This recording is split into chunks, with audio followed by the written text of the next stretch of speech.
Sebagaimana kita ketahui bahwa lagu-lagu galau atau lagu-lagu cengeng adalah lagu yang paling disukai di Indonesia. Makin kesini masyarakat semakin menyukai lagu cengeng. Lagu cengeng kok disukai? Aneh sih tapi menarik. Itulah alasannya kenapa lagu seperti yang kamu minta dari almarhum Chrisye, Pupus dari Dewa 19, dan mungkin nanti dari Peter Pan adalah lagu terbaik sepanjang masa di Indonesia. Video ini adalah lanjutan dari video sebelumnya yang berjudul Kenapa Drakor Itu Haram. Di sini kita akan bahas part 2-nya. Nah, sekarang korelasi antara drakor dengan lagu cengeng apa? Nanti kita akan jelasin. Sabar. Sebelum kita lanjut, sebentar.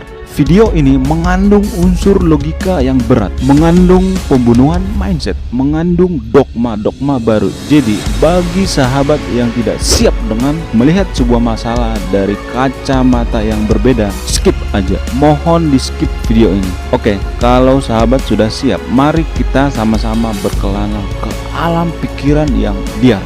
Di zaman pemerintahan Bapak Soeharto, lagu cengeng sangat dilarang. Terlepas dari kontroversinya Pak Soeharto, seperti kata Gus Dur, Soeharto itu jasanya banyak banget ke Indonesia. Begitu juga sebaliknya, dosanya juga besar. Kembali ke lagu cengeng tadi. Di era Orde Baru, lagu yang berjudul Hati Yang Luka yang dinyanyikan oleh Nia Daniati, Menteri Penerangan yang saat itu dijabat oleh Bapak Harmoko, jadi pusing karena lagu ini. Entah dapat ide dari siapa Bapak Harmoko mengharamkan lagu ini.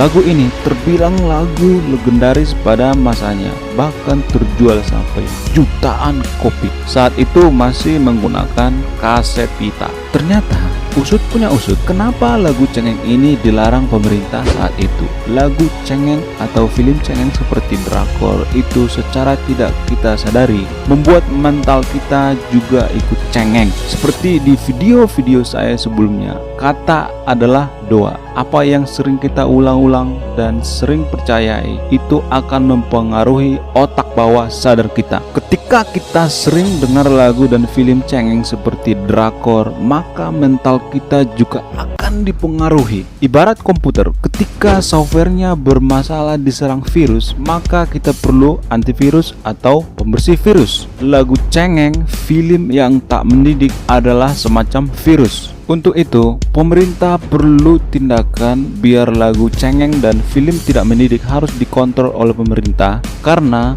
film dan musik adalah konsumsi publik. Mohon maaf buat generasi milenial dan generasi Z. Generasi 80-an dapat dikatakan lebih tangguh daripada bawahannya. Mereka tidak manja dan banyak yang bekerja keras bandingkan dengan pelajar sekarang. Gak bisa beli buku aja udah bunuh diri, minta duit ke ortu gak dikasih, orang tuanya bisa dibunuh. Gak lulus UN, bunuh diri. So, mentalitas terlalu rapuh karena terlalu banyak tayangan TV yang cengeng dan musik yang cengeng. Jadi, lagu yang cengeng akan membuat hidup kita jadi cengeng. Begitu juga sebaliknya. Lagu bertema patriotik, bertema perjuangan, bertema motivasi akan membuat kita pribadi yang lebih kuat. Itulah alasannya kenapa lagu-lagu atau yel-yel para tentara seperti Kopassus, Kopaska, dan Denjaka adalah lagu-lagu bertema motivasi. Coba kita bayangkan jika yel-yel atau lagu Kopassus, lagu cengeng, yang ada mental para tentaranya menjadi mental tempe, bos. Terbukti dengan lagu semangat tadi jadi pemicu keberhasilan Kopassus hingga diakui dunia di setiap operasinya. Selain lagu dan film, buku-buku yang kita baca juga mempengaruhi otak bawah sadar. Mohon maaf, saya tidak bermaksud menggurui para sahabat. Saya hanya seorang sahabat yang senang berbagi. Saya tidak mengatakan bahwa saya orang yang paling rajin membaca, tapi saya sering jadi orang yang pertama masuk ke perpustakaan dan terakhir diusir penjaga perpustakaan karena keasikan baca buku. Sekali lagi, selain musik dan film, buku juga sangat mempengaruhi otak bawah bawah sadar kita. Sebenarnya kalau kita perhatikan, banyak revolusi besar itu terjadi karena dipengaruhi dari apa yang kita masukkan ke alam bawah sadar kita. Kita ambil contoh buku, misalnya buku Bapak Soekarno yang berjudul Penyambung Lidah Rakyat yang menjadi pemicu perubahan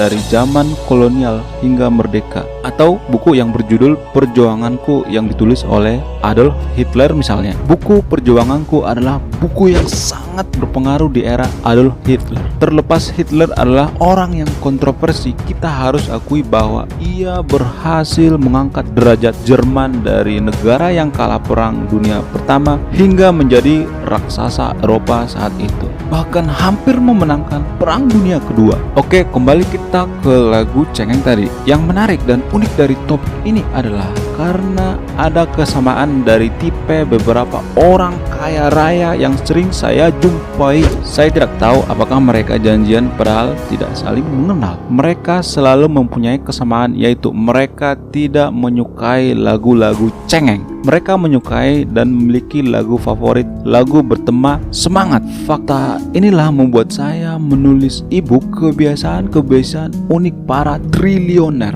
Karena cara cepat untuk menjadi kaya adalah bergaul dengan orang kaya. Di e-book ini saya menemukan keunikan-keunikan para triliuner. Untuk pemesanan e-booknya bisa DM saya di Instagram atau bisa tinggalkan komen di kolom komen. Jadi buat para pemuda-pemudi Indonesia, kita harus cerdas memilih musik, film, dan buku yang kita konsumsi. Salam profit luar biasa.